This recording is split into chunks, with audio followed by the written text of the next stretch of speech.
할렐루야. 할렐루야. 9월 첫날 첫 주일 하나님께 올라와서 몸과 마음을 들여 예배드리는 우리 믿음의 모든 성도님들에게 하나님의 크신 은혜와 은총과 성령님의 충만한 역사가 있기를 주님의 이름으로 축원합니다. 주님의 이름으로 축원합니다. 옆 사람과 가장 기쁜 마음으로 이렇게 인사하면 좋겠습니다. 나를 높이는 것은 교만이고 하나님을 높이는 것은 겸손입니다.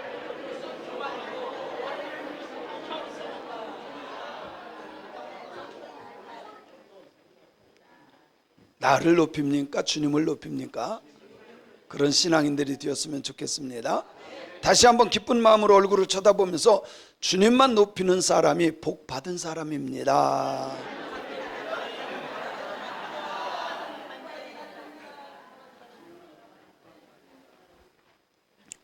사람이 살면서 어려움을 당하지 않은 사람은 없을 거예요. 지금까지 이렇게 살다 보면 참 여러 가지 문제로 환난이 와요. 어떤 사람은 사람 관계 때문에 힘들어. 사람 관계 때문에.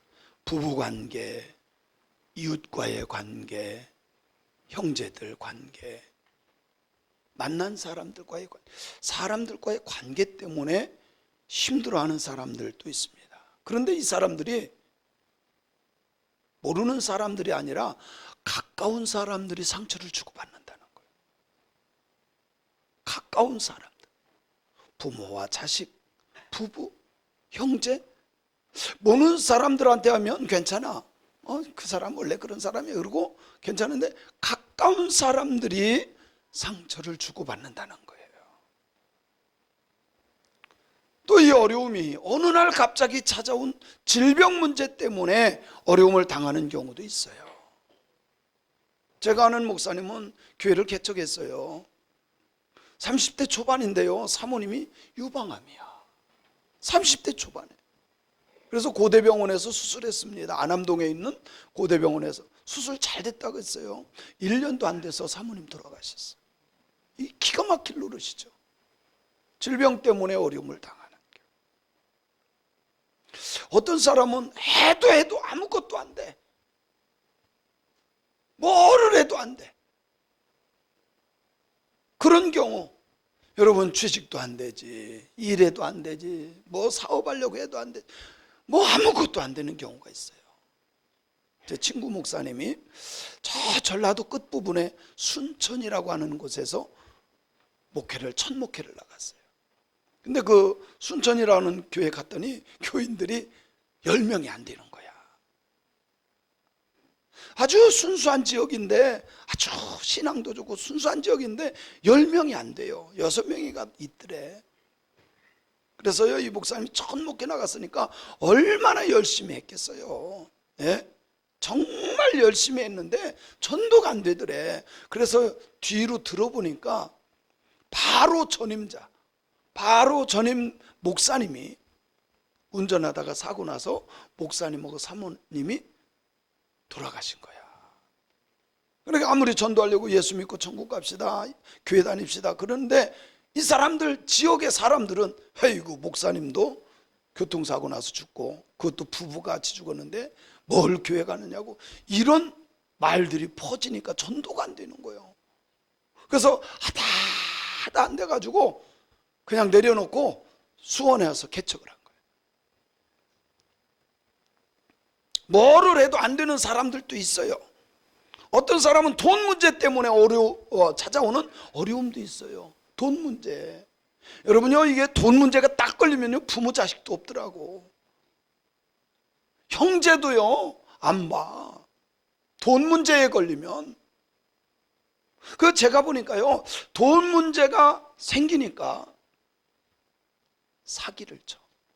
거짓말을 해. 돈 문제 때문에. 돈이 문제가 생기니까 빌리다가 더 이상 빌릴 데가 없잖아요. 거짓말을 하는 거예요. 어떤 사람은 사업하다가 안 되니까 자살을 하더라고. 어떤 사람은 부모와 자식 간의 관계에 있어서 어려움이 찾아오는 경우도 봤습니다. 가장 사랑하는 자식이고 존경해야 될 부모님인데 말이 안 통하는 거예요.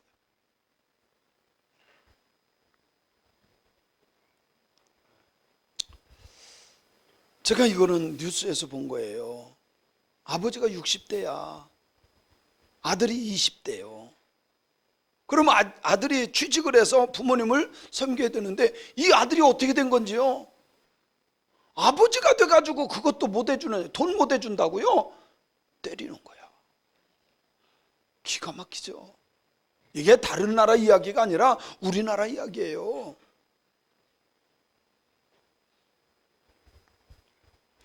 그래서 어머니는 우울증에 걸려서, 우울증은 정신병이잖아요. 자살한 거야. 어머니가 자살하고 아버지는 계속 얻어맞고 사는 거예요.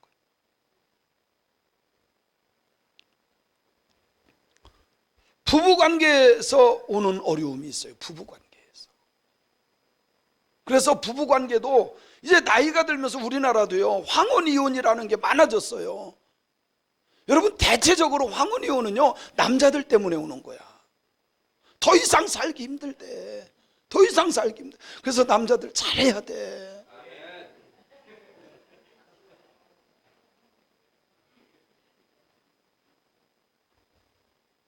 아직도 버티고 앉았는 분들 계시는데 빨리 생각 바꿔야 돼요. 그래서 제가 찾아봤어요. 우리나라가 OECD 국가 중에요 이혼율이 1위예요. 1위. 왜 이렇게 나이가 들어서, 아니 조금만 더 살면 이제 천국 갈 텐데 나이가 들어서 왜 이혼하느냐, 그걸 찾아보니까요, 첫 번째가 이제 더 이상 당신하고 불행하게 살기 싫다는 거예요. 나도 자유 좀 찾자, 나도 좀 행복하자. 그래서요 이혼한대. 여러분, 이혼하면 행복할 것 같아요? 두 번째는 자신의 삶을 찾고자 이혼을 선택한다. 지금까지는 자식에게 매이고 남편에게 매여서 살다가 이제는 나도 좀 자유를 얻자. 그래서 이혼한다는 거예요. 세 번째는 자녀가 다 떠나고 더 이상 공통된 목적이 없는 거예요. 지금까지는 자식 키우고 막 이러기 위해서 공통된 목적을 가지고 돈 벌고 이것 때문에 이혼 않고 살아왔는데 자식도 떠나고 공통된 목적이 없어진 거야. 여섯 번째는, 옛날에는요 남자들 혼자 벌어서 가족을 부양했어요. 근데 지금은 안 그래요. 여자들이 더 잘 벌어요. 나이가 들수록 여자가 훨씬 더 잘 법니다. 그래요, 안 그래요? 물론 개 중에 다 그런 건 아니겠지만 10에 9은 여자가 잘 벌어요. 아이, 목사님 난 잘 버는데요? 70 넘어봐요. 오라는 데도 없고요, 갈 데도 없어요. 그래서 여성들이 경제적 자립도가 높아지면서 이혼을 두려워하지 않는 거야. 내가 어디 가서 설거지해도 편하게 먹고 산다는 거죠. 다섯 번째는요, 옛날에는 집안에 이혼자가 있으면 손가락질 받았어. 저 집 딸 이혼했대, 저 집 아들 이혼했대. 근데 요즘에는요 돌싱이라고 하는 거예요. 아주 자신 있게 나와서 연애하고요, 오히려 인기도 있고요. 돌싱글즈란가 뭐 이런 거였는데, 여러분 그런 거 별로 좋은 거 아니에요. 그런데 이제 자신 있게 나와가지고 막 한다고요. 무슨 말이냐면 이혼이 부정적으로 사람들이 생각을 안 해. 옛날에는 막 창피하고 집안 망신이고 이랬는데 지금은 그렇게 생각하지 않아요. 그래서 우리나라의 이혼율이 높아진다는 겁니다. 사랑하는 성도 여러분, 사랑 관계에 있어서 물질 문제, 건강 문제, 갖가지 어려움이 올 때 우리 성도님들은 어떻게 헤쳐나갑니까? 어떻게 헤쳐나갑니까? 가장 큰 문제는, 문제가 왔을 때, 어려움이 왔을 때 포기하는 것이 문제라는 거예요. 그런 경우들이 많아요. 많은 사람들이 인생까지도 포기합니다. 제가 가보니까요, 외국에 많이 가봤잖아요. 가난하고 어려운 나라 가보잖아요. 이 사람들은 희망 자체가 없어. 그래서 남자들은요, 아무 일도 하지 않아. 해봤자 할 게 없고 해봤자 안 된다는 게 생각이 딱 들어가 있어서 아무것도 하지 않아. 그냥 앉아서 담배 피고 술 마시고 이거밖에 안 해요. 기가 막힌 거야. 여러분, 아프리카 가면 남자들이 일하는 것 같아요? 안 해요. 후진국들 가보면 남자들 하루 종일 앉아서 얘기만 하고요, 담배 피고 술 먹고 이거밖에 않더라고. 왜? 포기한 거야. 해도 안 된다고 생각하는 거야. 그런데 그런 와중에서도 열심히 하는 사람들이 되더라고. 정주영 회장님이 그런 얘기를 했다 그래요. 어떤 문제가 딱 봉착해요. 그러면 임원진들을 다 불러 모아요. 이거를 어떻게 해결할 건가? 그러면요, 회장님, 이거는 해도 안 되는 겁니다. 이거는 이래서 안 되고요, 그래서 안 되고요, 이렇습니다. 막 안 될 것들을 얘기한대요. 그러면 마지막으로 그 정주영 회장님이 이렇게 묻는데요. 해봤어? 해봤어?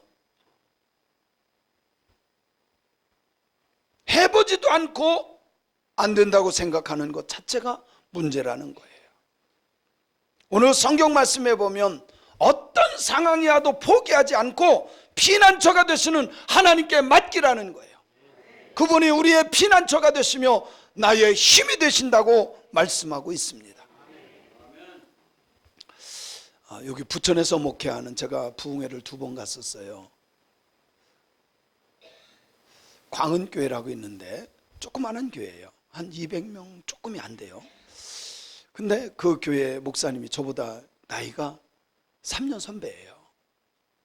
근데 이 목사님이 한 10몇 년 전에 위기가 온 거예요. 그 위기는 사모님이 유방암이 걸린 거예요.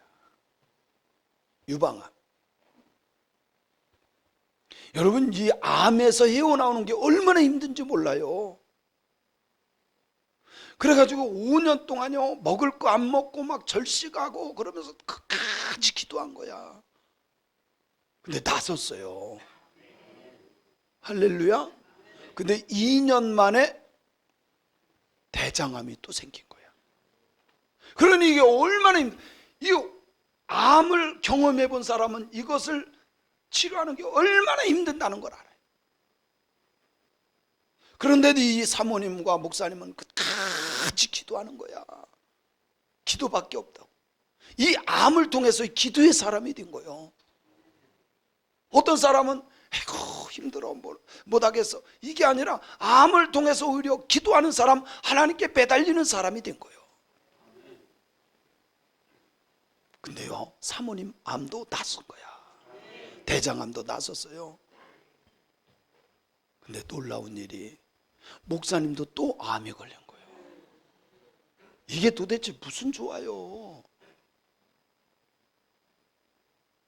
근데 사모님을 통해서 기도가 연단된 그 가정이 목사님과 더불어 같이 간절히 기도해서 지금은 깨끗해졌어요.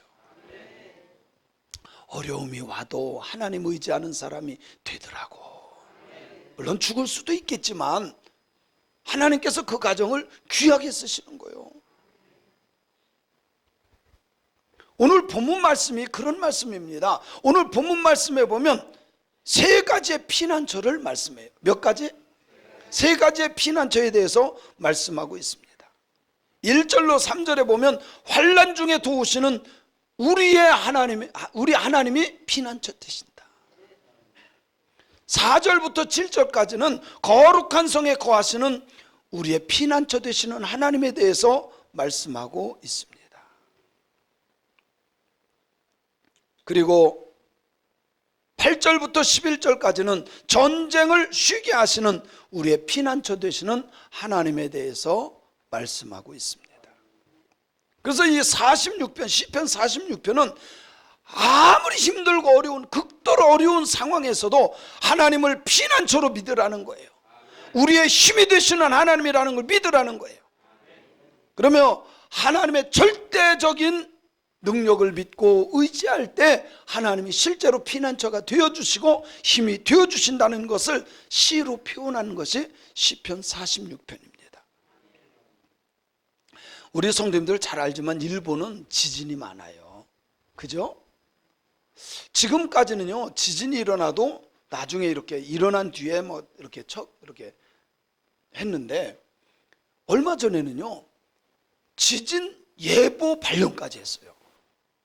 이게 일어나면 일본이 침수될 정도로 강하게 온다고 예보 발령까지 했어요. 일본에서 지진이 일어났을 때 많은 사람들이 막 뛰어나와서 밖으로 나와야 되거든요. 될 수 있으면 밖으로 나와야 돼요. 그래서 밖으로 나오는데 사람들이 겁에 질려서 공포에 질려서 두려워 떠는데 어떤 한 가정은 모두 다 평안하더라는 거예요. 공포에 질리지도 않고. 그래서 사람들이 물어본 거예요. 아니 당신네는 어떻게 두려워하지 않냐? 그랬더니 이 분이 하는 말이, 우리는 하나님을 믿는 사람들인데 시편 46편의 말씀을 믿는다. 46편 1절에 오늘 장로님도 기도하셨지만 하나님은 우리의 피난처시요 힘의 신이 환난 중에 만날 큰 도움이시라. 하나님이 피난처가 된 사람이 복 있는 사람이고 하나님이 힘이 되시는 분이 복 있는 사람인 줄로 믿습니다. 그래서 오히려 이분들 때문에 다른 사람들까지도 그 평안이 전염이 되는 거야. 아, 이 사람들이 하나님 믿으면 이렇게 두려워 떨지 않고 공포에 두려워 떨지 않고 평안하구나. 그래서요, 놀라운 일들은 그 지역의 사람들이 예수 믿고 평안해진다는 거예요. 우리 하나님이 피난처가 되시는 것을 믿습니다. 그분만 높이는 자가 복이 있는 사람인 줄로 믿습니다. 믿습니다. 그래서 오늘 말씀 1절부터 3절까지 보면요, 이건 정말 지진과 같은 기근과 같은 우리가 감당할 수 없는 일들에 대해서 말씀해요. 그래서 1절로 3절에 보면 우리 한번 읽어볼까요? 시작.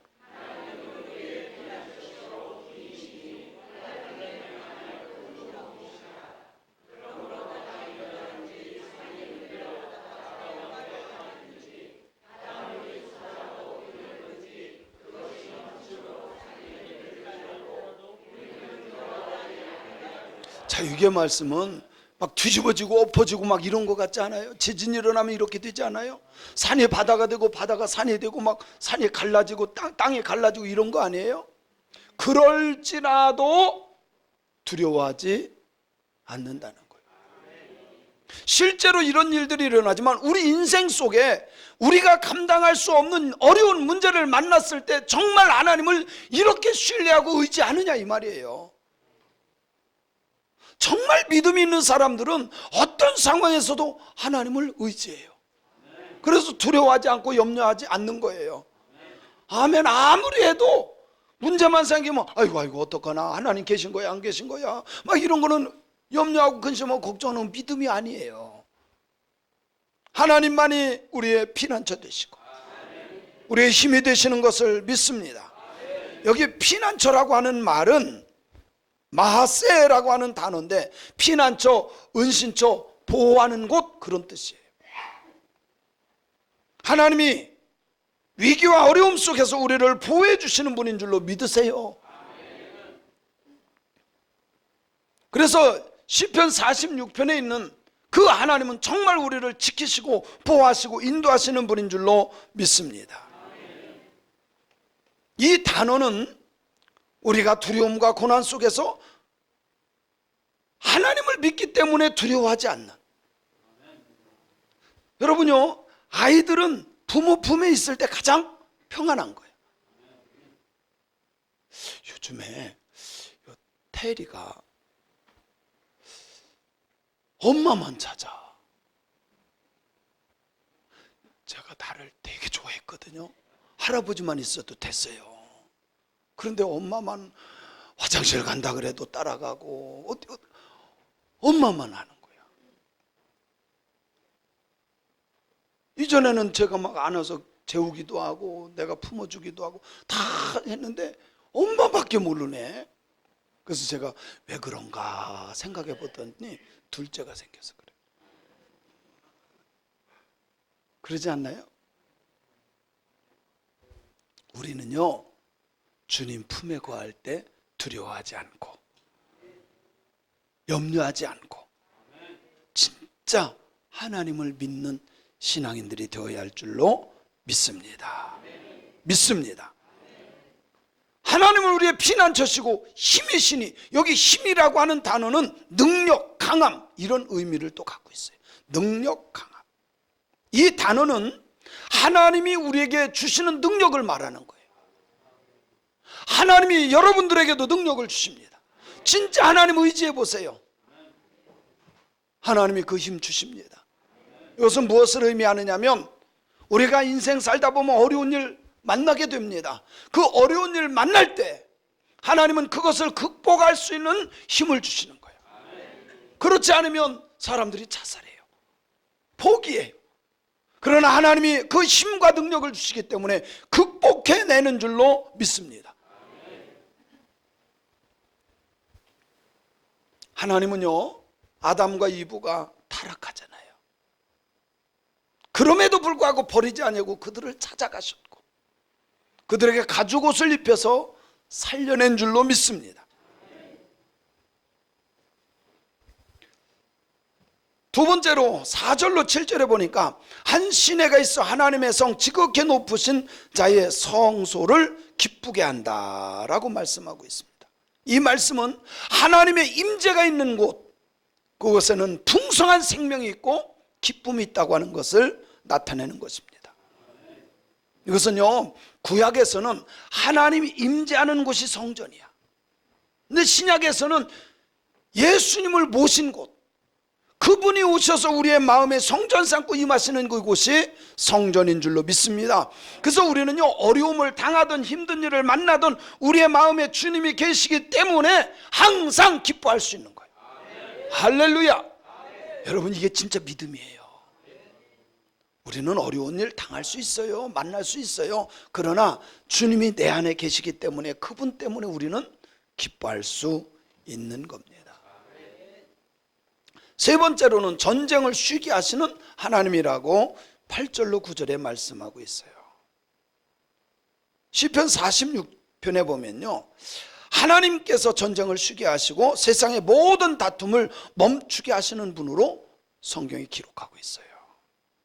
이는 구속사적으로 보면 예수 그리스도의 십자가에서 완성된 평화를 의미하는 것을 말합니다. 여러분, 사람들은요, 아무리 친하다가도 적이 돼. 사람은 친하다가도 화내고 싸우고 이런 일을 해. 그러나 예수 그리스도의 십자가의 보혈로 말미암아 우리는 관계가 회복되고 화평의 관계로 되어지는 줄로 믿습니다. 지금도 이 땅에 전쟁이 많아요. 우리들이 잘 알듯이 이스라엘과 하마스, 그리고 그 중동 지역, 이게 전체가 전쟁이 일어날 판이에요. 미국에 가가지고요, 이스라엘 너희들 그만 전쟁해라 그만 말을 들어요? 안 들어. 말을 안 들어. 이게 중동의 화약고가 같은 곳이야. 지금 우크라이나하고 러시아하고 보세요. 우크라이나가 계속 당하다가 이제는 아주 러시아 본토를 때려버렸더라고. 거기에 핵시설이 있는데요. 어쩌면 전쟁과 기근이 자꾸 생기는 거 보면 주님 오실 때가 가까워져 가는 거예요. 이럴 때일수록 나를 구원하시고 인도하시고 피난처가 되시는 주님만 의지하는 저와 여러분들이 되어야 할 줄로 믿습니다. 예수님의 십자가는 이 세상의 모든 사람들을 향한 하나님의 화해의 선언입니다. 십자가는 궁극적으로 우리를 구원하시고 우리에게 평안을 주시는 표식인 줄로 믿습니다. 그런데 하나님은요, 마지막에 너희는 가만히 있어. 너희는 가만히 있어. 내가 하나님됨을 알지어다. 성경에 이런 말씀이 많아요. 이스라엘 백성들이 광야에 나왔을 때 제일 먼저 만난 것이 홍해입니다. 사람들이 원망하고 불평합니다. 매장지가 없어서 여기까지 끌고 나와서 우리를 죽이려 하느냐. 그때 하나님이 말씀합니다. 모세를 통해서 말씀합니다. 너희는 잠잠히 있어서 하나님의 역사하시는 것을 봐라. 이스라엘 백성들이 이해하지 못했어요. 밤새도록 모세가 기도하고 지팡이를 내밀었을 때 홍해는 갈라지고 이스라엘 백성들이 건너간 줄로 믿습니다. 우리가 앞서면 안 돼요. 우리 인생 살면서 내가 앞서면 안 돼. 주님을 앞세우고 주님을 따라가는 것이 믿음입니다. 너희는 가만히 있어 내가 하나님 됨을 알지어다. 이 말씀의 의미는 인간의 노력과 공로로 구원받는 것이 아니라 하나님이 우리를 구원하신다는 말씀이에요. 저는 이 말씀을 믿어요. 우리가 노력해서 되는 게 아니에요. 여러분요, 모든 것이 하나님의 주권대로 되어진다는 걸 믿어야 돼요. 심지어 우리가 살아가는 모든 것 하나님의 뜻대로 이루어져요. 여러분 부자 되고 싶어요? 안 되고 싶어요? 다 되고 싶잖아요. 근데 부자 됐어요? 안 돼요? 부자 됐어요? 안 됐어요? 부자의 기준이 어딘지 모르지만 하나님은 하나님의 의에서 거부가 되고, 믿습니까? 우리의 뜻대로 되는 것이 아니라는 겁니다. 그래서 우리는 그 하나님을 믿고 의지하는 신앙인들이 되어야 합니다. 하나님은 오늘 또 말씀합니다. 너희는 가만히 있어. 내가 하나님 됨을 너희가 알아라. 이 말은 뭐예요?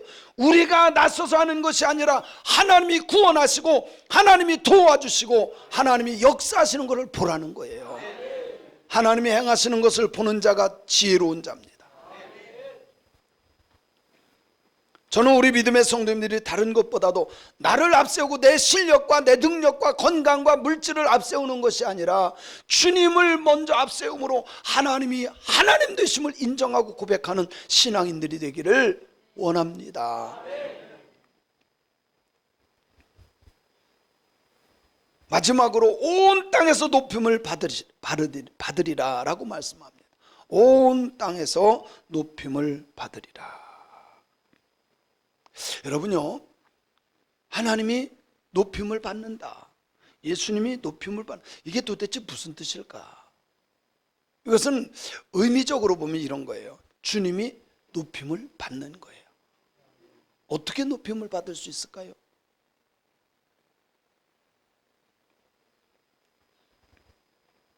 이 의도는 예수 그리스도의 복음이 전 세계에 전파되어서 그들이 예수가 그리스도심을 믿고 구원자임을 믿고 예수님을 믿고 섬기는 거예요.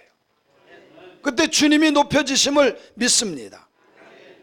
예수님께서 부활하신 뒤에 제자들에게 말씀합니다. 땅끝까지 이르러되 증인이 되라. 그리고 성령님께서 역사하신 후에 실제로 많은 사람들이 땅끝까지 복음을 증거합니다. 여러분요, 예수님 다시 오실 때가 되면 한 번도 복음을 듣지 못한 사람이 없어요. 다 복음을 들어. 예수 믿어서 천국 가는 걸 다 들어. 그리고 난 뒤에 예수님이 재림하는 거예요. 그래서 주님의 이름을 높이기를 원한다면 복음의 증인들이 돼야 돼. 예수를 증거해야 돼. 자랑해야 돼. 소문내야 돼. 그래야만 주님이 높임을 받는 거예요. 앞으로 예수님께서 다시 오실 때 이 땅의 모든 열방의 백성들이 예수 이름 앞에 무릎 꿇고 그분이 우리의 구세주입니다 고백할 수 있는, 그래서 주님의 이름이 높여지는 역사들이 우리 교회를 통하여 우리 성도님들을 통해서 이루어지기를 주님의 이름으로 축원합니다. 축원합니다. 우리 믿음의 사람들이 버려야 될 것이 있습니다. 아무리 힘들고 어려움을 만날지라도 낙심하지 마세요. 하나님께 피하면 돼. 하나님이 힘을 주시면 돼. 낙심하지 맙시다. 절망하지 맙시다. 포기하지 맙시다. 모든 근심과 걱정까지도 주님께 내려놓고 그분만 의지하는 저와 여러분이 되었으면 좋겠습니다. 우리는 하나님의 전능하심을 믿습니다. 여러분 진짜로 믿어요? 하나님은 전능하신 하나님이십니다. 우리는 하나님께서 우리를 보호하실 것도 믿습니다. 우리는 하나님께서 지키시고 생명의 길로 구원의 길로 인도할 것을 믿습니다. 참 신기한 것은 하나님은 택한 자를 버리시지 않아. 우리 이필용 권사님이 앞에 계시지만 사실 우리 남편 되시는 김충희 성도님께서 교회 오시면 졸기도 하시고 안 들린대 이게 잘.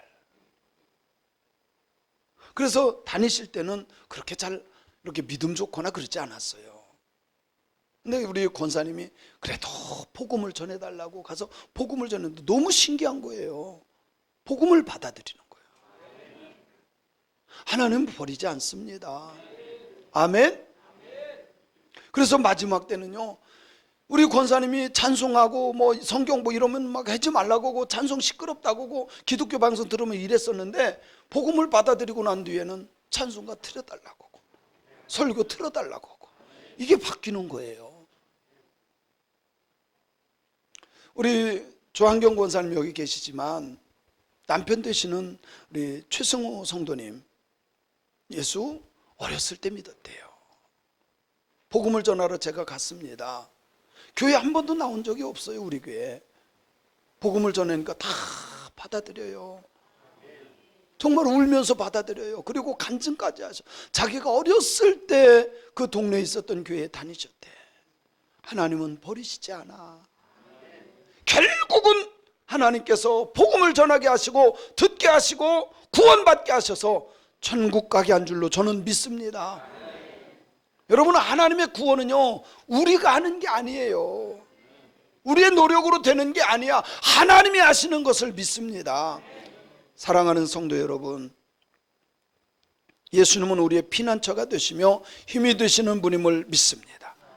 그러므로 우리는 예수 그리스도를 높이는 신앙인들이 되어야 합니다. 예수 그리스도를 높인다는 것은 땅끝까지 복음이 증거돼야 돼. 그 예수가 구원자라고 하는 것을 전할 때 그분이 높임을 받는 거예요. 그렇다고 한다면, 주님의 이름을 높이려고 한다면 그분을 자랑해야 돼. 그분만 소개해야 돼. 그분을 소문내야 돼. 그래서 믿지 않는 자들이 그분을 믿고 예수를 믿고 그분을 높여서 마지막 그때 인정받고 칭찬받는 저와 우리 새광명교회가 되어야 할 줄로 믿습니다. 믿습니다.